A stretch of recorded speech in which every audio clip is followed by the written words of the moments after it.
Church policies. Church policy of worship. Batas paggalang.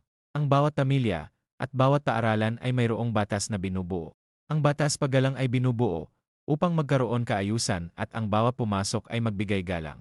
Ang may karapatang mabigyan ng pinakamataas na papuri, pasasalamat, kaluwalhatian, karangalan at paggalang ay ang ating mahal na Panginoong Jesucristo. Sinabi sa Filipos 2:10-11. Anupat ang lahat ng nilalang na nasa langit, nasa lupa, at nasa ilalim sa lupa ay manikluhod at sasamba sa Kanya.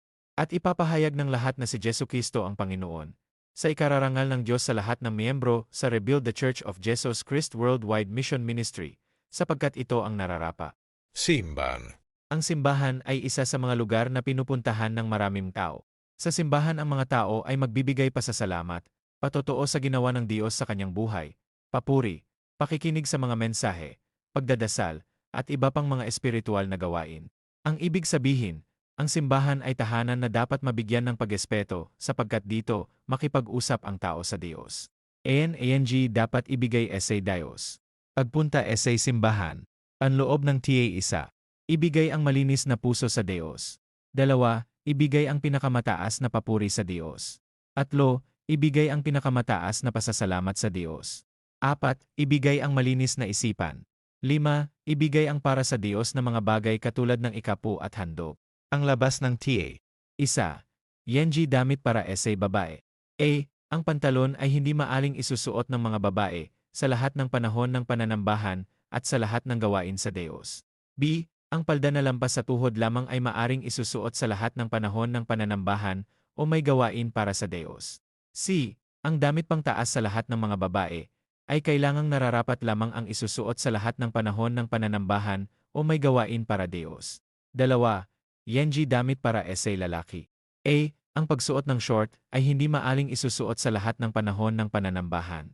B. Ang damit pang taas sa lahat ng mga lalaki ay kailangang nararapat lamang ang isusuot sa lahat ng panahon ng pananambahan o may gawain para sa Diyos.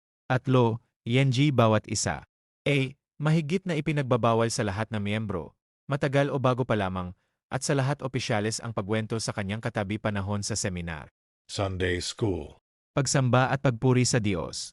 Pagmensihe ng pastor. Mission statement. 1.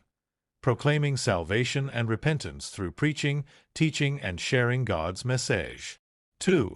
Discipling and equipping all members until they obtain maturity as Christ's true disciples, then send them out to fulfill God's great commission. 3. Teaching everything Jesus commanded.